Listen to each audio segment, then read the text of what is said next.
नमस्कार दोस्तों, स्वागत है आपका मेरे चैनल कॉमिक्स लाइफ में। शुरू करते हैं मनोज बाल पॉकेट बुक्स का एक और मज़ेदार उपन्यास, चुड़ैलों की गली। चुड़ैलों की गली। उस गली में कभी मत जाना।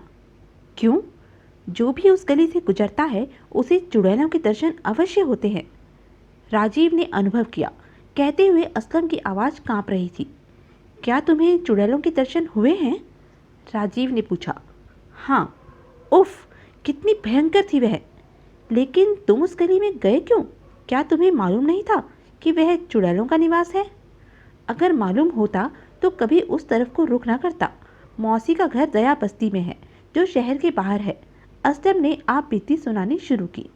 मौसी ने बहुत कहा, रात हो गई है, सवेरे चले जाना। लेकिन मैं माना नहीं। तुम तो जानते हो जिद में मेरा कोई सानी नहीं। मौसी की एक नहीं सुनी और चल पड़ा शहर की तरफ।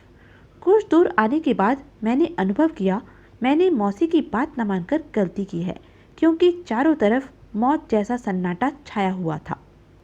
दूर दूर तक कोई आदमजात नजर नहीं आ रहा था। सर्दी कोई ज़्यादा नहीं थी, लेकिन मैं इस तरह कांप रहा था जैसे तापमान 0 डिग्री तक पहुंच गया हो। मन में भय समा गया होगा। हाँ, वह भय की ही कपकपी थी। मैं जल्द से जल्द उस इलाके से निकलकर शहर पहुंच जाना चाहता था, इसलिए शॉर्टकट का रास्ता पकड़ लिया। कुछ दूर जाने के बाद मुझे छोटे छोटे खंडर दिखाई दिए। वह पुराने जमाने की इमारतें थी। दोनों तरफ इस तरह बनी हुई थी कि बीच में एक गली सी बन गई थी। पुराने खंडरों में भूत या चुड़ैलों का वास होता है, इतना मुझे मालूम था। लेकिन अब वापस लौटने का मतलब था डबल रास्ता तय करना।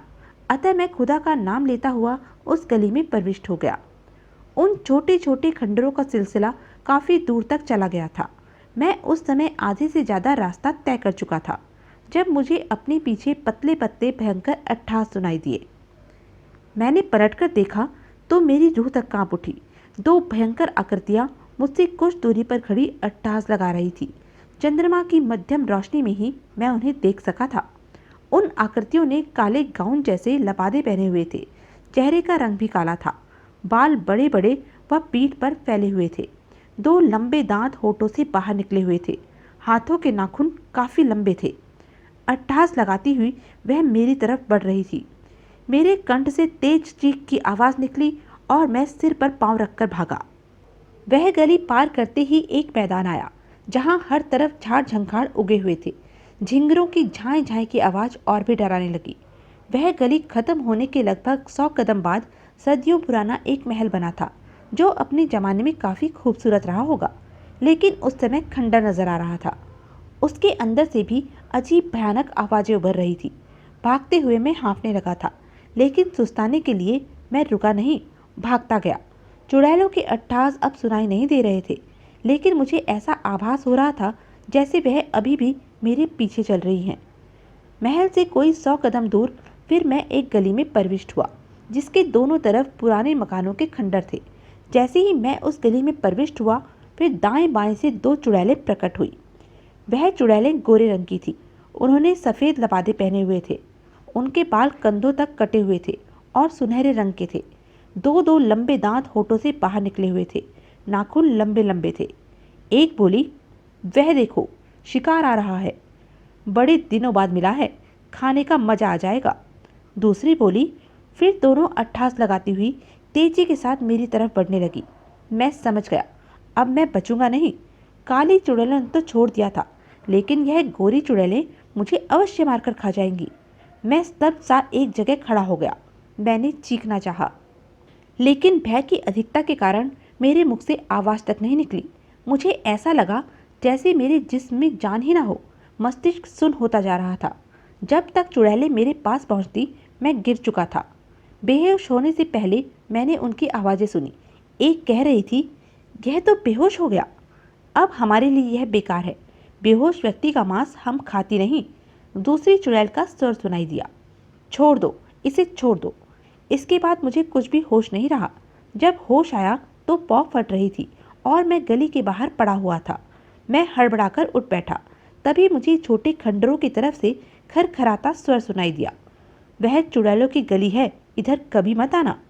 मैंने पलटकर नहीं देखा और सिर पर पांव रखकर भाग खड़ा हुआ। फिर शहर में आकर ही मैंने दम लिया। सच कहता हूँ राजीव, बड़ी भयंकर चुड़ैल थी। राजीव ने अनुभव किया, इस समय भी असलम का चेहरा भय से पीला पड़ा हुआ था।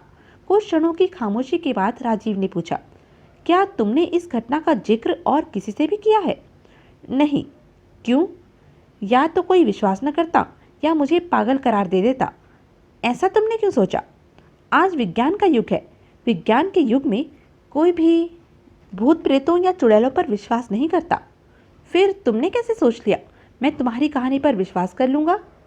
क्योंकि तुम जानते हो मैं गप्पे नहीं ठोका करता। बचपन से तुम मेरे दोस्त हो, मेरी आदतों से वाकिफ हो। इसके अलावा तुम बहादुर व बुद्धिमान भी हो। 4-5 अपराधियों को जेल भिजवा चुके हो। राजीव मुस्कुरा दिया। एक बात तो तुम्हें बताना भूल ही गया। क्या? होश में आने के बाद मैं काफ़ी कमजोरी अनुभव कर रहा था, लेकिन उस समय मौत के ख्याल से मैं हिम्मत करके भाग लिया था। जिस्म के किसी भाग में दर्द तो नहीं होता? दाईं बाजू में दर्द हो रहा है। वहाँ 2 छोटे छोटे जख्म मैंने देखे थे। जरा दिखाओ तो। असलम ने दाईं बाजू की कमीज ऊपर उठा दी। कंधे से नीचे बाजू पर छोटे छोटे जख्म नजर आ रहे थे। देखकर राजीव गंभीर हो गया। फिर बोला, चलो डॉक्टर को दिखाते हैं। तुम एकाएक गंभीर क्यों हो गए? कोई खास बात नहीं। कहीं यह तो नहीं चुड़ैलों ने मेरा इस जगह से रक्त चूस लिया हो? ऐसा मत सोचो। असलम मन ही मन कांप उठा था। मोटरसाइकिल द्वारा दोनों डॉक्टर महाजन के पास पहुंचे। महाजन ने जख्म का निरीक्षण किया। फिर बोला, मामूली जख्म है, सिर्फ दवा लगाने से ठीक हो जाएगा। मामूली तो है डॉक्टर अंकल, राजीव बोला, लेकिन तब भी आप जरा गौर से देखिए, आपको कोई खास बात नजर आ रही है? महाजन ने फिर जख्म को ध्यान से देखा। फिर बोला, 2 दांतों के निशान हैं। एक निशान के नीचे ऐसा लग रहा है जैसे सुई चुभोई गई हो। ओह, कोई खास बात है क्या? नहीं, अब आप दवा लगा दीजिए। डॉक्टर ने दवा लगा दी। दोनों बाहर आ गए। थोड़ी देर बाद मोटरसाइकिल सड़क पर दौड़ रही थी। कुछ देर की खामोशी के बाद असलम बोला, इसका मतलब है मेरा शक सही था। कैसा शक? चुड़ैलों ने मेरा खून पिया है? ऐसा सोचना मूर्खतापूर्ण है। तुम कुछ छुपा रहे हो। नहीं, डॉक्टर से मिलने के बाद सारी बात स्पष्ट हो गई है। सिरिंज द्वारा तुम्हारा खून निकाला गया है। उसके बाद वहाँ दांत के निशान बना दिए गए हैं, ताकि सब यही समझें कि तुम्हारा खून चुड़ैलों ने पिया है। तुम्हारा कहने का मतलब है वह चुड़ैल नहीं है? हाँ। तो कौन है? यही तो पता लगाना है।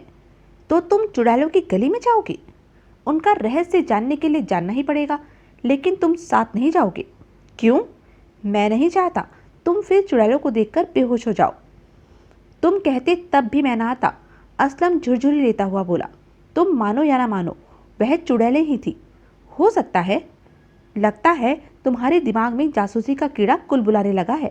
मैंने अपनी कहानी तुम्हें इसलिए नहीं सुनाई कि तुम चुड़ैलों की गली में जाकर अपनी जान जोखिम में डालो। भूल जाओ मैंने तुम्हें कोई कहानी सुनाई है। ठीक है, राजीव मुस्कुराता हुआ बोला, भूल जाऊंगा। गिरजाघर के क्लॉक टावर ने रात के 12 बजने की सूचना दी। 12 बार घंटों की आवाज़ रात के सन्नाटे में गूंजती चली गई। रॉयल क्लब के कंपाउंड से एक कार तेजी के साथ फाटक से बाहर निकलती चली गई। अशोक कार ड्राइव कर रहा था। उसकी बगल में उसकी नवविवाहिता पत्नी बैठी थी। लगभग 1 महीना पहले ही अशोक ने किरण से शादी की थी। रोज ही वह क्लब जाते थे और कभी भी 12 बजे से पहले वापस नहीं लौटते थे। सड़कें सुनसान थी, कहीं भी कोई ट्रैफिक दिखाई नहीं दे रही थी।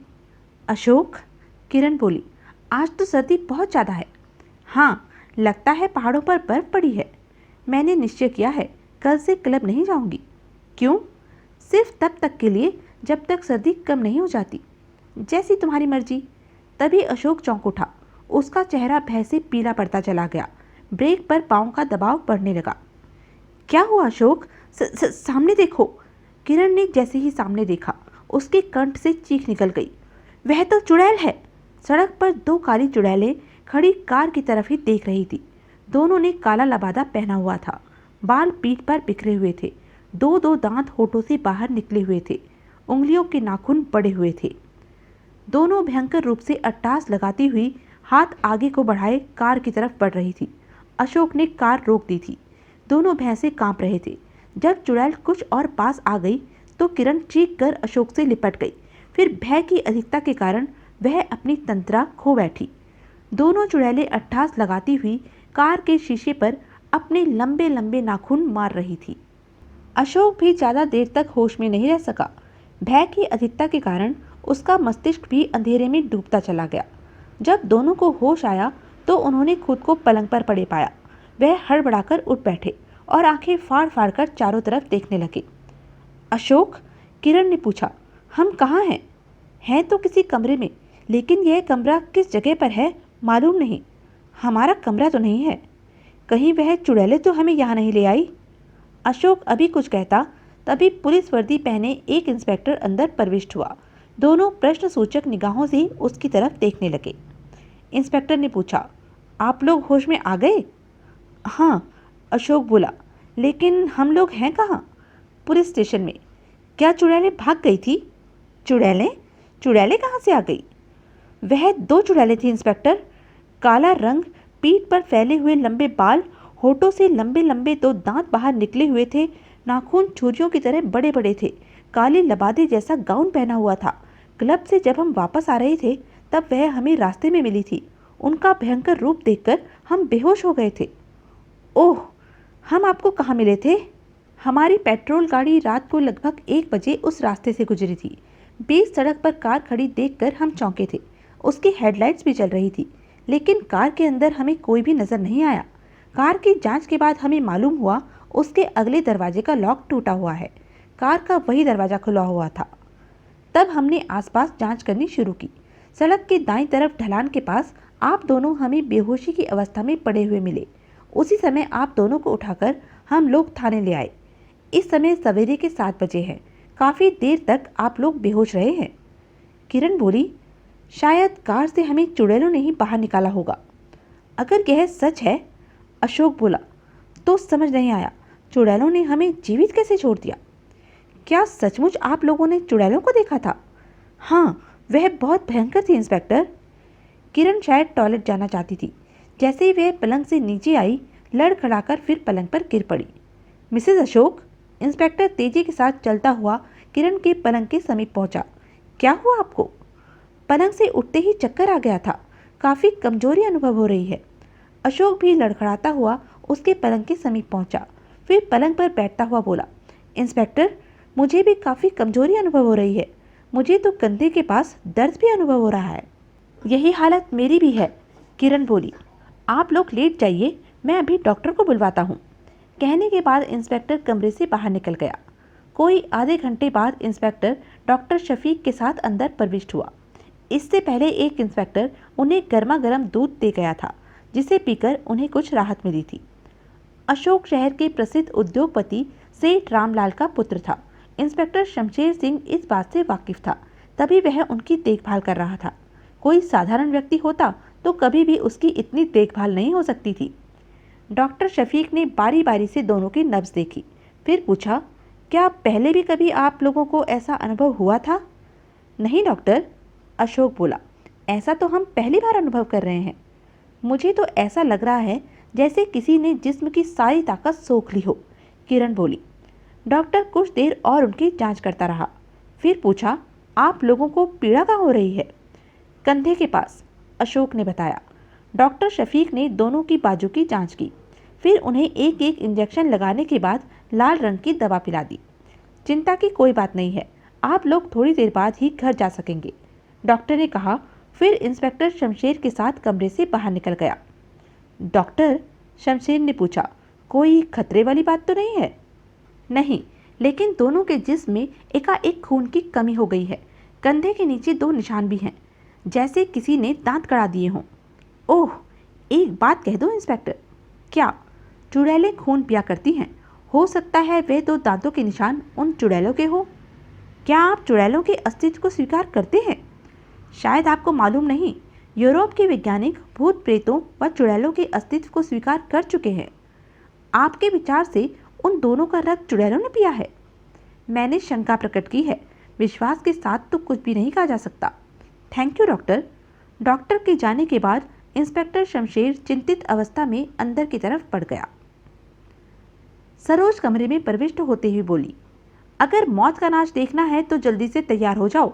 लोग मरने के बाद मौत का नाच देखते हैं, हम तुम्हें जीवित अवस्था में मौत का नाच दिखाएंगे। क्या तुम नाचोगी? तुम्हारी आंखें हैं या बटन? सरोज अपनी बड़ी बड़ी पलकें झपकाती हुई बोली। क्या मैं तुम्हें मौत नजर आती हूँ मिस्टर राजीव? मौत नहीं हो तो फिर क्या हो? 15 साल की एक लड़की हूँ, सरोज नाम है मेरा। मौत के मुख से निकाल लाना है काम मेरा। मौत का नाच मौत दिखाए मैं जीवन देती हूँ। भंगड़ा कथक ट्विस्ट दिखाकर सबका मन हर लेती हूँ। वाह! राजीव ताली बजाता हो बोला। क्या कविता कही है?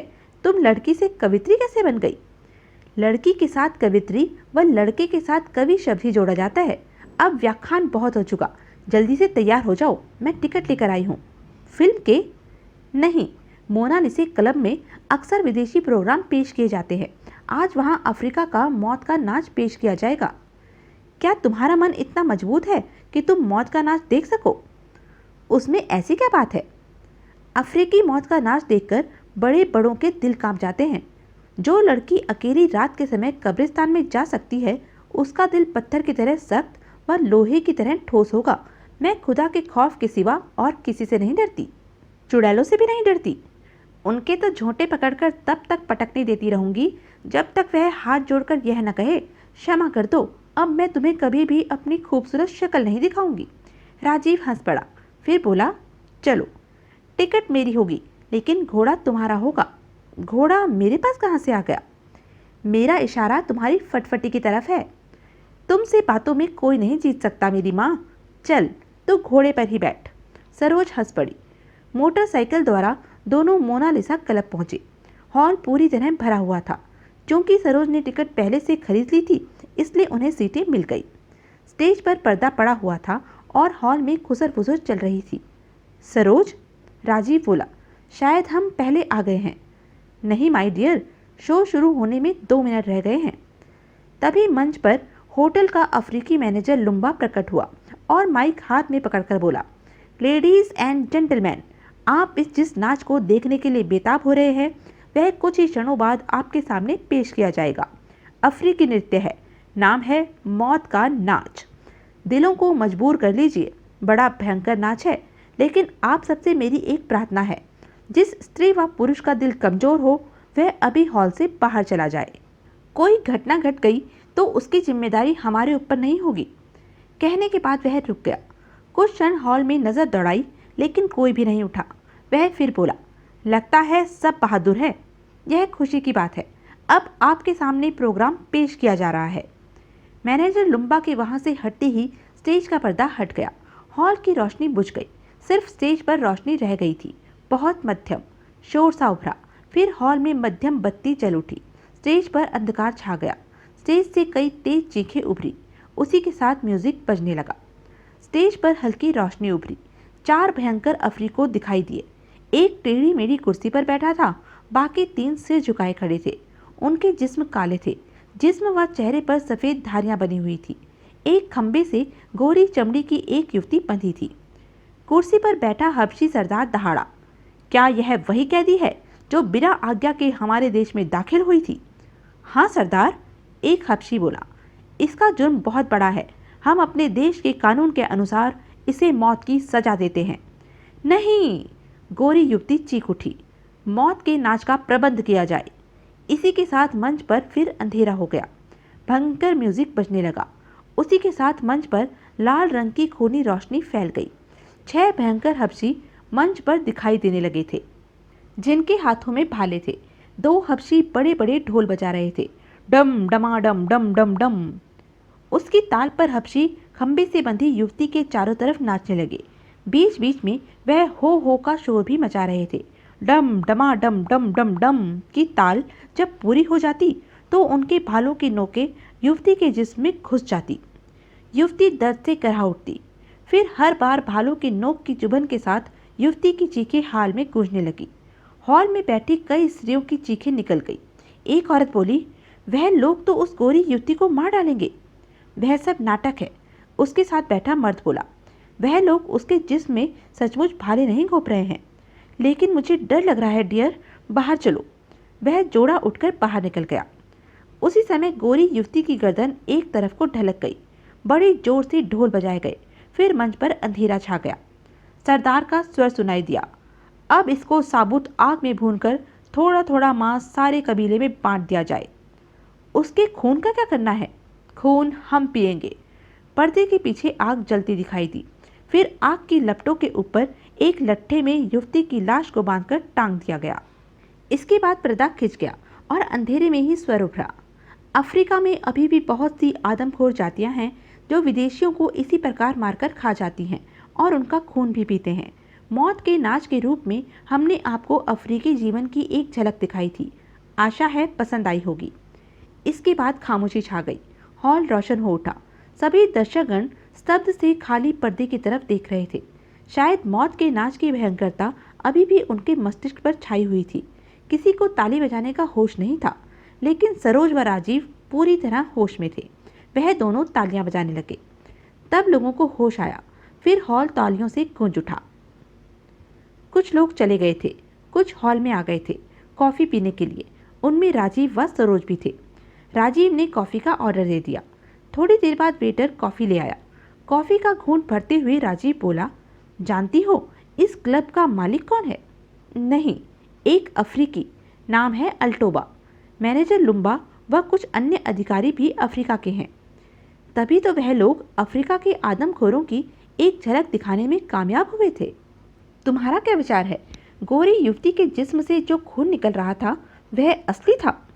नहीं, मेरे विचार से उसने जो पोशाक पहनी हुई थी उसके नीचे लाल रंग से भरे गुब्बारे छुपे हुए थे। हाँ, तुम्हारा क्या विचार है? क्या अभी भी अफ्रीका के जंगलों में ऐसे आदमखोर रहते होंगे?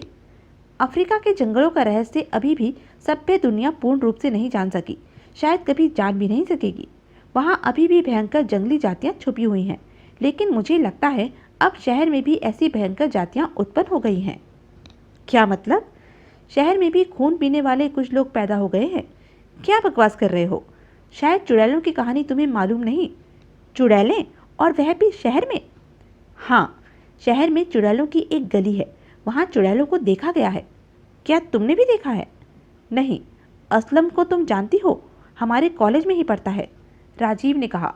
फिर असलम के साथ घटी सारी घटना सरोज को सुना दी। सुनने के बाद वह बोली, यह तो सचमुच बड़े आश्चर्य की बात है। मुझे तो विश्वास नहीं हो रहा। विश्वास करना चाहती हो क्या? क्या मतलब? क्यों ना हम भी चुड़ैलों के दर्शन करने चलें? तुम्हें डर नहीं लगेगा? अगर तुम साथ नहीं जाओगी तो अवश्य डर लगेगा, राजीव ने मुस्कुराते हुए कहा। यानी बॉडीगार्ड बनाकर साथ ले चलोगे? सरोज पलकें झपकाती हुई बोली। यही समझ लो। तब चलो, चलते हैं। जरा देखें तो वह चुड़ैल कैसी हैं जो खून पीती हैं। बिल चुकाकर दोनों बाहर निकल आए। थोड़ी देर बाद मोटरसाइकिल शहर से बाहर की तरफ दौड़ रही थी। सरोज पिछली सीट पर बैठी थी। मोटरसाइकिल में साइलेंसर फिट था, इसलिए आवाज़ नहीं हो रही थी। खंडरों से कोई 100 कदम पहले ही राजीव ने मोटरसाइकिल रोक दी। क्या हुआ? मोटरसाइकिल यहीं खड़ी करके पैदल आगे बढ़ते हैं। ठीक है। अभी वह कुछ ही कदम चले थे कि तभी उन्हें भयंकर अट्टहास की आवाज़ सुनाई दी। दोनों चौंक कर पलटे। सामने आश्चर्यजनक दृश्य था। मोटरसाइकिल अपने आप जमीन से ऊपर उठ रही थी। सरोज बोली, राजीव, यह कैसा चमत्कार है? चमत्कार नहीं, इसे चुड़ैलों की शरारत कह सकती हो। लेकिन चुड़ैलें तो दिखाई नहीं दे रही। वह भी दिखाई देंगी, लेकिन तुम यह छोटा सा तमाशा देखकर डर तो नहीं गई? तुम इसे तमाशा कह रहे हो? हाँ, वह भी बिना टिकट का। हमें आतंकित करने के लिए शायद इस तरह के कुछ और तमाशे दिखाए जाएं। ओह, आओ आगे बढ़ें। लेकिन तुम्हारी मोटरसाइकिल? चुड़ैलें मोटरसाइकिल नहीं खाया करती। हमारी मोटरसाइकिल को कुछ नहीं होगा। मोटरसाइकिल अभी भी हवा में टंगी हुई थी। दोनों खंडरों की तरफ बढ़ गए। राजीव सरसराते स्वर में बोला, अब तैयार हो जाओ, चुड़ैलें प्रकट होने वाली हैं। तुम तो ऐसे कह रहे हो जैसे तुम यहाँ के हर प्रोग्राम से वाकिफ हो। यही समझ लो। कहीं चुड़ैलों से दोस्ती तो नहीं कर ली? चुड़ैल प्रेतों से ही दोस्ती करनी है, और मैं प्रेत नहीं, लेकिन वह तुम्हारी दोस्त हो सकती हैं। कैसे? तुम खुद को चुड़ैल समझने लगो। अगर खुद को चुड़ैल समझने लगी तो सबसे पहले तुम्हें खाऊंगी। अरे बाप रे! राजीव ने कुछ इस ढंग से कहा कि सरोज हंस पड़ी। दोनों गली में प्रविष्ट हो गए थे, जिसके दोनों तरफ छोटे छोटे मकान बने हुए थे, जो अब खंडरों जैसे नजर आ रहे थे। राजीव ने बताया, इसी गली में असलम ने चुड़ैलें देखी थी, लेकिन हमें अभी तक दिखाई नहीं दी। हो सकता है तुम्हें देखकर डर गई हो। तुम चुड़ैलों की महारानी जो हो। राजीव, सरोज गुर्राई, अब पिट जाओगे। अब तुमने मुझे चुड़ैल कहा तो मैं तुम्हें मार मार कर भूत बना दूंगी। राजीव हंस पड़ा। गली को पार करने के बाद उन्हें सामने एक महल दिखाई दिया जो इस समय खंडर नजर आ रहा था, लेकिन रात के इस सन्नाटे में उसकी आकृति बड़ी डरावनी नजर आ रही थी। सरोज ने पूछा, यह महल किसका हो सकता है? तुम्हारा। मेरा नहीं हो सकता, और चाहे जिसका भी हो। तुम पूरे धतूरे हो। सरोज बुरा सा मुंह बनाती हुई बोली, पूछो कुछ उत्तर कुछ। लेकिन तुमने मुझे धतूरा ही क्यों कहा? बस कह दिया, मेरी मर्जी। तो मेरी भी मर्जी, मैं तुम्हें चुड़ैलों की रानी कहूँगा। सरोज कुछ कहती तभी भयंकर चीखों से वह क्षेत्र गूंज उठा। चीखें इतनी भयंकर थी कि दोनों कांप कर रह गए। तो यह थी अब तक की कहानी। आगे की कहानी जानने के लिए बने रहें मेरे साथ। और हाँ, मेरे चैनल को लाइक, शेयर और सब्सक्राइब करना ना भूलें। धन्यवाद।